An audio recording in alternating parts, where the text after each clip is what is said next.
Nós queremos nessa noite compartilhar um pouco da palavra de Deus, aquilo que o Senhor tem revelado ao nosso coração, e eu digo assim, de uma forma direta, simples, para que todos nós possamos entender aquilo que Deus tem de plano para a nossa vida. Eu sei que Deus é fiel, eu sei que Deus é poderoso, eu sei que Ele responde a nossa oração, o nosso clamor, e tudo aquilo que nós, acreditando pela fé, o Senhor é fiel para cumprir em nossos corações. E para nós começarmos aqui, eu gostaria que você meditasse nisso que eu vou te falar nesta noite. E eu tenho certeza que o que eu vou dizer aqui, todos nós já vivemos, é a nossa vivência. Quantos de nós aqui já recebemos bênçãos maravilhosas do Senhor Jesus na nossa vida? Quantos de nós aqui podemos dizer, olha, Deus já me trouxe livramentos, como cantamos aqui, ó, Deus já me trouxe livramentos de uma forma assim extraordinária. Se eu fosse relatar fatos, a gente ficaria muito tempo falando, mas um bem breve aqui, ó. Eu estava descendo de moto essa semana, na segunda-feira, a 60 por hora numa baixada. Aí fui até o local que eu precisava e na volta, era o topo de uma subida, eu passei um quebra-mola e já estava bem devagar, mais ou menos uns 40, diminuindo. E de repente o pneu da frente da moto murchou de uma vez. Não sei se foi pelo calor, o bico descolou, o bico da câmara de ar. E ali eu percebi que eu perdi o controle e eu não sabia o que fazer, porque aquilo nunca tinha acontecido comigo.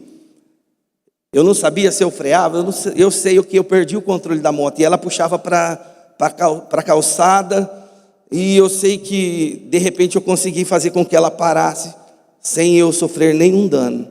Mas se eu tivesse naquela descida, a 60 por hora, eu tenho certeza que a história não seria bem essa. Então são coisas que Deus faz na nossa vida, sabe? Essa semana foi bênção, né? Estava com o Guilherme na garupa da moto e descendo a Minas Gerais ali. Mão nossa, um rapaz de uma bis atravessou o pare de uma vez assim, só deu tempo de eu dar aquela freada com ele assim, a moto, por pouco a gente não bate duas motos, sabe? Mas Deus, Ele cuida das nossas vidas. Sabe, irmãos, Deus, Ele cuida dos nossos relacionamentos. Você pode dizer, olha, Deus já fez tantas coisas na minha vida, Ele já trouxe cura no meu lar, Ele já libertou pessoas que tinham vícios, né, terríveis, porque Deus é bom, amém? Porque Deus cuida de nós, porque Deus olha para nossas vidas, Ele traz a bênção, a vitória. Como é bom você dizer, olha, eu sou de Jesus. Amém? Como é bom você dizer, eu sou de Deus, a minha casa é do Senhor, o meu lar é do Senhor, a minha família pertence a Deus, e bênçãos, né, na área financeira, em negócios, o Senhor, estando no teu lar, coisas boas acontecem. Só que, agora vem o detalhe da nossa vida. Para mim, ilustrar a palavra que eu quero ministrar aqui, eu já estou ministrando ela. Se você entender, você vai ver. Nós amamos receber bênçãos, não é verdade? Quem não gosta de receber um presente de Deus? Um presente de um amigo já é algo assim muito bom, né? Imagina um presente de Deus. Eu quero contar uma história aqui. Essa história é verídica, muito séria. Muitos irmãos aqui sabem, acompanharam conosco algo que aconteceu há mais ou menos 2 anos atrás. Não tem a data exata 100%, mas eu acredito que foi 2 anos atrás. Um casal muito atuante na obra de Deus. O moço tocava na igreja, muitos e muitos anos servindo a Deus, tocando na igreja. A esposa dele cuidava de crianças, tinha um carinho grande com as crianças, era professora de crianças da igreja. E eles fizeram faculdade, mudaram da cidade de Fernandópolis para um lugar mais longe daqui. E foram viver a vida deles. A área financeira, queridos, foi assim espetacular. Foram ganhando bastante realmente dinheiro. Eles foram granjeando bens financeiros. Só que quando saíram daqui, foram para uma cidade que não conhecia e não tinha também a igreja que frequentavam. Eles começaram a procurar a igreja. E eles participaram com o tempo de uma igreja lá, depois de outra igreja. Mas não é a mesma coisa de você estar na tua casa, onde você conhece todo mundo, onde você, tem a liberdade de adorar, de fazer praticamente tudo aquilo que você tem vontade, se realmente estiver na diretriz certa. E eles começaram a frequentar aquele lugar, e com o tempo ele até assumiu um cargo, novamente ele começou a tocar para Jesus lá naquela igreja. Só que veio os dias e houve uma decepção grande, por causa de algumas lideranças daquele lugar, e a tendência de quem já não é da casa é se afastar, esfriar. Não conhecia muitas pessoas naquele lugar, então a coisa mais fácil a se fazer é ficar em casa. Essa pessoa, mais o esposo, muitos meninos aqui conhecem, ele gosta de muito de brincar, de fazer piada com situações. E sempre que a gente ia e conversava alguma coisa com ele, eles questionavam áreas financeiras das igrejas, zombavam o pastor X, A, B, todo mundo. Beleza, passou alguns anos, tiveram um filho. Um menino hoje está com 5 anos. E depois de 3 anos, eles tentaram outro filho.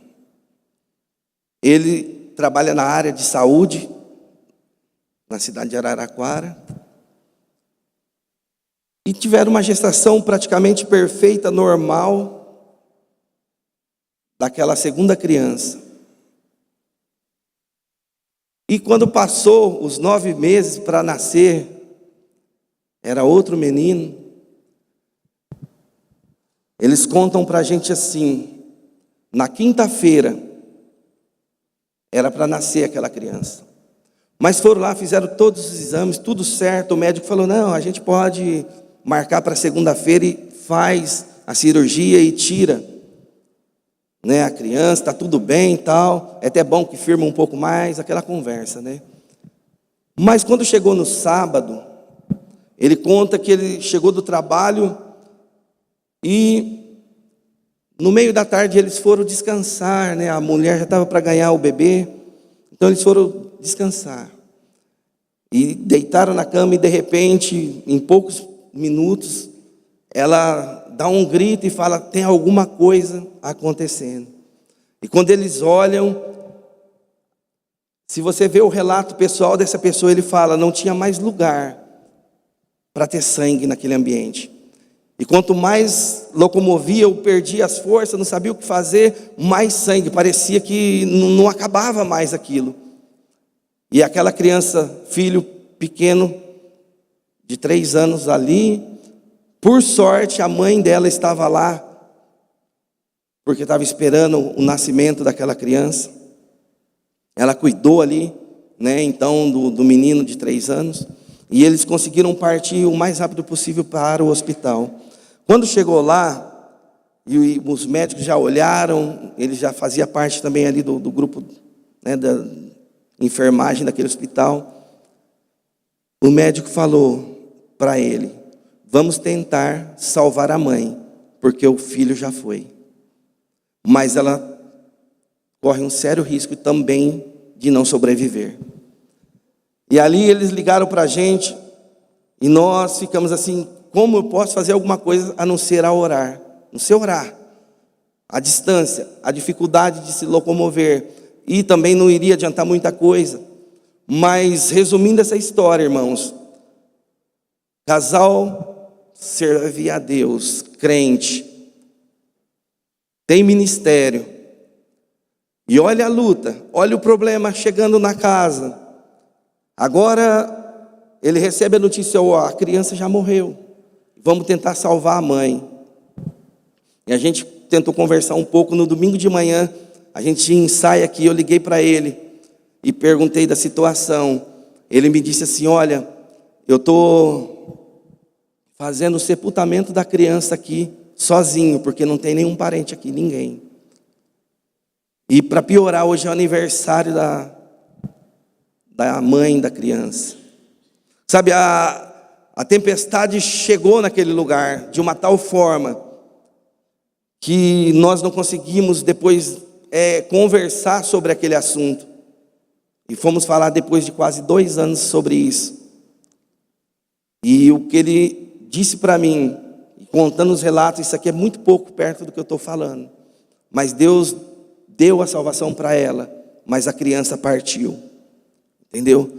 O que eu estou querendo dizer aqui nessa noite, irmãos, é que nós adoramos receber as bênçãos de Deus, adoramos ter a vitória, a alegria, mas o dia mau chega na vida de todo cristão, de todo ser humano.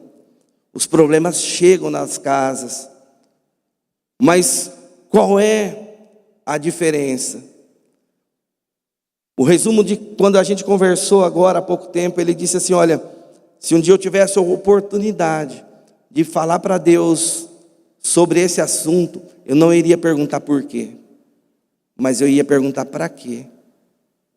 Porque para tudo tem uma finalidade. As experiências que a gente enfrenta no nosso dia a dia, para tudo tem uma finalidade. Talvez você fale assim: olha, você está falando isso porque você não sabe a luta, o problema que eu enfrento lá na minha casa, ou com aquela pessoa, ou no meu trabalho. Então eu peguei uma história assim bem chocante mesmo, de pessoas que a maioria aqui, se eu fosse falar nome, sabe de quem eu estou falando.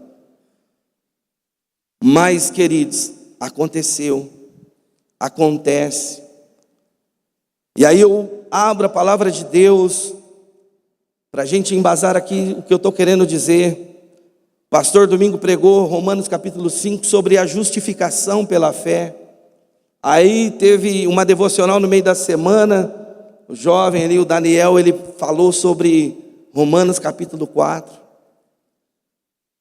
E quando o pastor pediu, porque ele estava numa reunião hoje, eu falei: Senhor, uma palavra. E tinha uma pessoa que estava do meu lado dirigindo um carro, e ele me citou esse texto, do nada. Eu falei assim: é de Deus, né? Então eu quero que você abra Romanos capítulo 8 e o versículo 31. Romanos 8, 31, é só a primeira parte aí, ó. Diante de tudo aquilo que a gente está falando aqui, o apóstolo Paulo, ele fala assim, ó: que diremos, pois, acerca destas coisas? Ele faz uma pergunta: que diremos, pois, acerca dessas coisas? Que coisas? Não é bom ser abençoado por Deus? Mas e quando a prova chega? Quando você chora e fala: Senhor, parece que o Senhor não está me escutando. Senhor, o que está acontecendo? Parece que Deus tapou os ouvidos e não está ouvindo a minha oração, e eu continuo insistindo, e o Senhor não está me ouvindo. O apóstolo Paulo, ele escreveu essa carta aos Romanos mais ou menos no ano 55, 56 depois de Cristo. Ele não conhecia essa igreja de Roma ainda, porque ela provavelmente, não é certeza, ela foi gerada com a pregação do apóstolo Pedro, lá no dia que a igreja recebeu o Espírito Santo no Pentecostes. E quando Pedro faz aquele sermão, e quase 3.000 almas se convertem, e era povo de todos os lugares. Provavelmente, ali muitos de Roma, judeus que estavam morando lá, ouviram a palavra, se converteram e foram e começaram.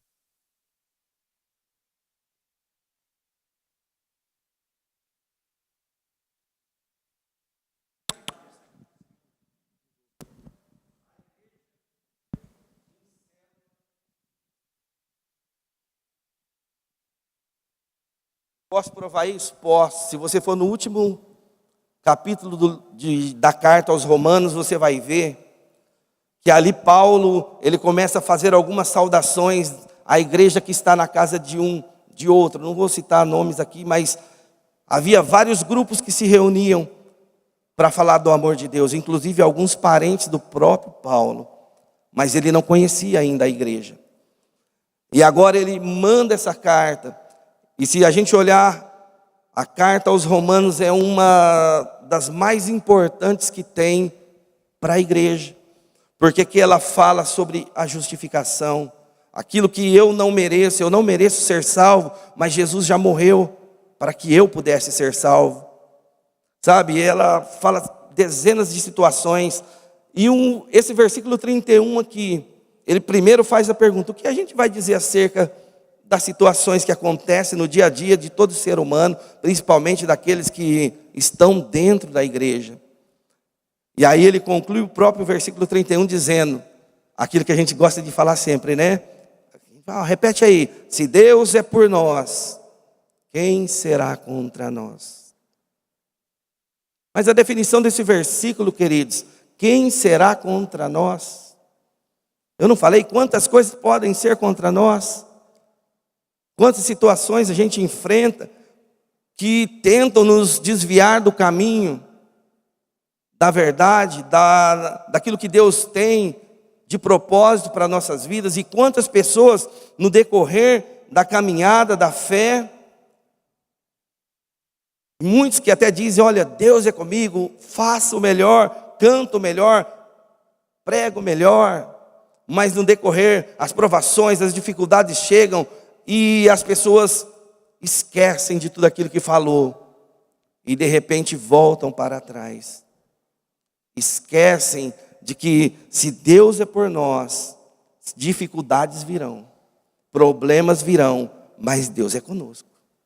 Está entendendo? Se Deus é por nós, quem será contra nós? O mundo é contra nós, o inferno é contra nós, nós somos contra nós mesmos muitas vezes, contra a nossa fé, contra os princípios que a gente tem, e é uma luta tremenda. Mas se Deus é conosco, as dificuldades virão, mas nós temos um Deus poderoso, nós temos um Deus que cuida de nós temos um Deus que está olhando por nós. E quando agora a gente chega no versículo 32, a palavra diz: olha, aquele que nem mesmo ao seu próprio filho poupou, antes o entregou por todos nós, como nós não também dará com ele todas as coisas? Aqui está dizendo de um amor tão grande que Deus tem por nós, seres humanos. O amor a ponto de entregar o seu Filho unigênito, Jesus Cristo, para morrer por todos nós.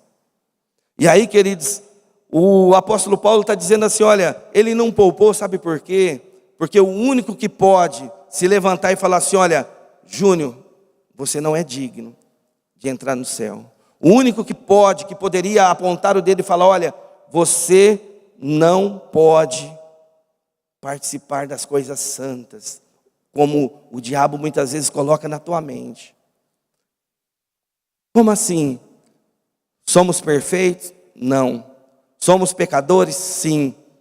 E muitas vezes, querido, quando a gente falha, escorrega, comete algo que desagrada o coração de Deus, e nós sabemos disso, o inimigo fala: você não é crente? Ué, mas você diz que vai na igreja, você não é o irmãozinho? Não é verdade? A tua consciência? O maligno coloca situações para fazer você cair. Quando você dá aquele vacilo, ele começa a acusação contra as nossas vidas, contra a vida de todos os homens, porque ele quer que as pessoas voltem para trás, que as pessoas desanimem da sua caminhada. Mas Jesus morreu por minha vida, por sua vida. Versículo 34 diz assim: olha, quem os condenará? Porque Cristo foi quem morreu, e antes quem ressuscitou dentre os mortos, o qual está à direita de Deus e também intercede por nós. Quando você acha que não tem mais força, eu quero que você saiba: Deus é contigo. Amém? Deus é contigo. Se levante, porque você tem intercessores lá no céu. Jesus aqui, ó, versículo 34 está dizendo: e também Ele intercede por nós. Ele vê as nossas dificuldades, as nossas fraquezas, e Ele intercede por nós perante o Pai. O versículo 26 do mesmo capítulo de Romanos, diz assim, ó: da mesma maneira, também o Espírito, ou seja, o Espírito Santo, ajuda as nossas fraquezas, porque não sabemos o que havemos de pedir como convém, mas o mesmo Espírito intercede por nós com gemidos inexprimíveis. Amém? Você está entendendo isso? O Espírito Santo, querido, intercede por você. O Espírito Santo sabe que a gente não sabe orar direito, a gente não sabe falar direito, mas Ele sabe a dor que está lá dentro, ou a alegria que está dentro de nós. Se você está alegre, você está orando, agradecendo ao Senhor, e talvez aquilo não está muito perfeito, o Espírito Santo está olhando, está do teu lado, e Ele leva diante do Pai. Fala, ó, recebe, né, agora o incenso, o aroma agradável da oração do teu filho. Ele está te louvando, Ele está te adorando, sabe? Quando nós estamos adorando em espírito e em verdade, em espírito e em verdade, o Espírito Santo olha e Ele leva a presença do Pai. Olha, a igreja está adorando o teu nome. Talvez você não está aqui em cima, mas você está aí embaixo com um coração tão alegre, porque você é servo de Deus. Você está adorando de uma tal maneira, que aquele que está cantando aqui não está nem sentindo nada, mas o Espírito Santo está olhando a tua adoração, e Ele está levando a sala do trono. Está entendendo? Mas quando você está triste, você não está conseguindo orar, nem as palavras vêm mais à tua boca, porque o teu coração está pesaroso, a dificuldade está sendo grande, o mesmo Espírito olha para você e fala: Pai, tem misericórdia do irmão, tem misericórdia dele, ele está clamando, ele não está conseguindo expressar direito a dor que ele está sentindo, mas ajuda ele, Senhor. E aí o Pai, Jesus, o Espírito Santo olha para a tua vida e te traz a vitória, meu irmão. Eu quero trazer essa palavra para você de forma que a tua fé seja aumentada. Não desanima na caminhada da fé, não. Nós vamos passar por tribulações, dificuldades, mas Deus é conosco. Deus está conosco, Ele está presente na nossa vida e Ele quer fazer parte da história da nossa vida. Quando você estiver lá no último segundo da sua vida, ou quando você estiver lá, outro dia eu brinquei na célula, eu falei assim: olha, já pensou quando você estiver esticado lá no velório, e as pessoas passando, um olhando, o outro. A gente não gosta de falar sobre isso, né? Mas é uma realidade. A tua história terminou ali, alguns falam: nossa, ele era tão bom, no outro, mas ele era tão chato, né? Estou aqui pela família, mas misericórdia, sabe? Mais ou menos isso. E lá no cantinho, alguns contando a piadinha lá de 300 anos atrás, e uns 2, 3 chorando por você ali. Mas a tua história agora é lá com Jesus. A tua história lá com Jesus está começando. E aí é você e Deus. Por isso, olha para o alvo da tua salvação. Olha para Jesus, olha para o autor, o consumador da tua fé. Não fica olhando A ou B, não. Olha para Ele. Viva nele. Confie nele.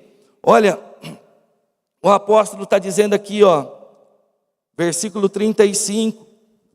Quem pode nos separar do amor de Cristo? Tribulação, a angústia, a perseguição, a fome, a nudez, o perigo ou a espada? Como está escrito: por amor de ti somos entregues à morte todo dia. Fomos reputados como ovelhas para o matadouro. Olha, irmãos, quem escreveu essa carta aqui, ele tinha experiência para falar. As tribulações que Paulo viveu no seu ministério, os açoites, as prisões, as dificuldades todas, e ele sabia que o final da vida dele seria ser morto por causa do evangelho e do amor a Jesus Cristo. Mas ele manda uma experiência: olha, a tribulação vai te afastar da presença. E aí nós vemos quantas pessoas por pequenas, picuinhas, se afastam. Por poucas coisas. O irmão olhou torto para mim. Ele sai da igreja falando: é por causa dele. Deu não, eu sou perfeito. Fala: não, então perdoa ele. Jesus não manda 70 vezes 7. Não.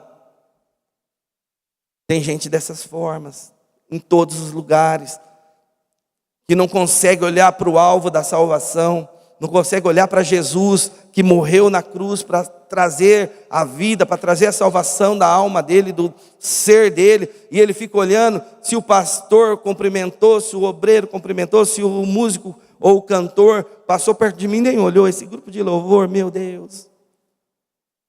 Sabe, queridos, olha para Jesus. É Ele, é você e Ele. E quando você olha para Ele, e você está precisando de uma palavra, de um socorro, de um sustento, eu quero que você fique, olha, Deus é por mim. Se Deus é por mim, problema, o que vier, virá. Mas se Deus é comigo, eu vou vencer. Se Deus está na minha casa, eu vou vencer. Se Deus está no ambiente da minha aprovação, eu vou vencer. E algo muito atual, é quase 9 horas, vocês sabem o que vai acontecer nos Estados Unidos daqui a alguns minutos. Já não estiver acontecendo. Será que não tem servo de Deus lá, queridos? Será que não tem homens e mulheres de Deus que adoram o Senhor de verdade, que vão enfrentar essa aprovação tão grande? Será que é hora de dizer, olha, Deus abandonou, Deus... A igreja aqui, nós só precisamos orar. Que o Senhor dê graça para os nossos irmãos lá e para todo aquele povo. Mas Deus continua sendo Deus. Deus não mudou. Nele não há sombra de variações. Deus continua sendo Deus em toda situação. Quer vivamos, quer morramos. O próprio apóstolo fala, somos de Cristo. Amém? Você está entendendo? Somos de Cristo. E para nós irmos para o encerramento aqui, no versículo 37, ele fala assim, olha, mas em todas as coisas, nós somos mais do que vencedores por aquele que nos amou. Quem nos amou? O próprio Deus. Quem nos ama? O próprio Deus. Quem cuida de nós? O próprio Deus. Ele formou o homem, sua imagem, segundo a sua semelhança, para que tivesse comunhão, tivesse relacionamento com Ele. E quando Ele perdeu o homem, porque o homem cedeu ao pecado, ele precisava ligar novamente. E o elo de ligação, Jesus Cristo, o nosso Senhor, aquele que morreu, mas ressuscitou, está vivo, e Ele olha para a igreja, Ele intercede por nós, o Espírito Santo intercede por nós, e o apóstolo diz aqui, encerrando o versículo 38, porque eu estou certo, de que nem a morte, nem a vida, nem anjos, nem principados, nem potestades, nem presente e nem o porvir, nem a altura, nem a profundidade, nem alguma outra criatura poderá separar do amor de Deus que está em Cristo Jesus, o nosso Senhor. Coloca de pé. Glória a Deus. Essa palavra aqui é para que nós possamos refletir, queridos. Eu gostaria que você parasse um pouquinho agora, se você puder fechar os seus olhos, começasse a refletir na tua vida. Tira um momento. E olha o que você falou hoje,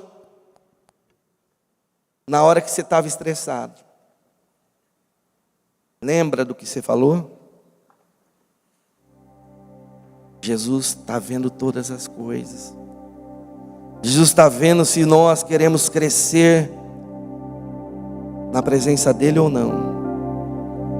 Jesus está vendo se nós temos colocado Ele como centro da nossa vida. Ou é o nosso bem, ou é o nosso dinheiro, tem sido a expectativa da nossa força. Nada pode nos separar desse amor.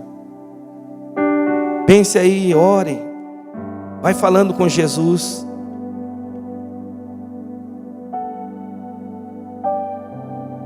É o teu momento com Ele.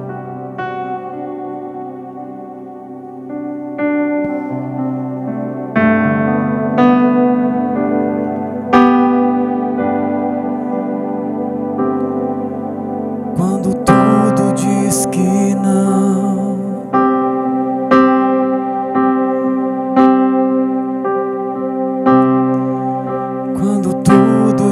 diz que não, sua voz me encoraja a prosseguir.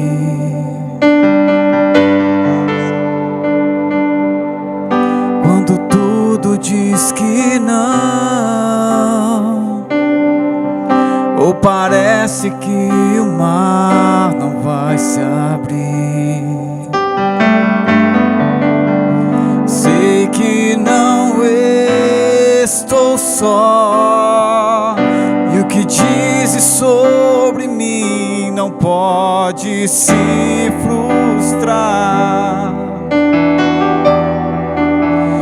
Venha em meu favor e cumpra em mim teu querer. O Deus do impossível não desistiu de mim. Sua destra me sustenta e me faz prevalecer. O Deus do impossível não desistiu de mim. Sua destra me sustenta e me faz prevalecer. O Deus do impossível. Coloque sua mão no coração aí, ó. O Deus do impossível que te ama. O Deus da Bíblia, o Deus que é verdadeiro. Ele te ama. Ele cuida de nós, queridos. Se você não sabe orar, mas você está precisando de uma bênção nesta noite, fala para o Espírito Santo agora. Espírito Santo, olha a minha oração. Abre os meus caminhos, Espírito Santo. Leva a minha intercessão à presença de Deus. Jesus, a tua igreja reunida aqui. Nós sabemos, Pai, que grandes são as aflições, mas também são grandes as bênçãos que recebemos do Senhor. Nesta noite, Jesus, nós não sabemos o que as pessoas têm enfrentado no seu dia a dia, mas nós sabemos, se Deus é por nós e é por nós, nós vamos vencer, nós vamos superar, nós vamos caminhar, e do outro lado nós vamos cantar o cântico de vitória dizendo: só o Senhor é Deus, só o Senhor é Deus. Faraó já não existe mais, a maldade já não existe mais, porque o Senhor tem dado livramento. Oh Pai, nesta noite visita a tua igreja, visita o teu filho, a tua filha, Senhor, de uma forma especial. Que possamos ir embora, Senhor, meditando nisso. Olha, Deus é comigo. Eu vou passar por provações, sim, vou passar por lutas, vou receber vitória, sim, mas em todas as coisas eu vou continuar adorando o meu Deus, vou continuar servindo ao Senhor. Pai, nós colocamos diante da tua presença o clamor da igreja, aqueles que têm orado com fé, acreditando, Senhor, a bênção virá no nome de Jesus, a graça virá no nome do Senhor, porque é a tua palavra, meu Pai. O homem é pó, o homem é nada, mas a tua palavra é vida, a tua palavra é fiel, o teu reino é, Pai, soberano sobre todas as coisas. Somos gratos, Jesus, pela vitória. Somos gratos porque o Senhor olhou para nós, olhou por mim, olhou para o meu irmão e deu a oportunidade de te servir, ó Pai. Muito obrigado. Somos gratos, Jesus, porque a tua palavra está dentro de nós. Somos gratos porque o teu reino vive em nós, ó Pai. Mesmo que muitas vezes nós ficamos tristes com situações, mas o reino de Deus habita dentro de nós, e nós podemos dizer: olha, Ebenezer, porque até aqui o Senhor tem nos ajudado. Muito obrigado, Senhor. Recebe a oração, o louvor, a gratidão da tua igreja. Esse é o nosso clamor, no nome de Jesus. Queridos, digam amém. Você pode dar um aplauso para Ele. Aleluias. Glória a Jesus.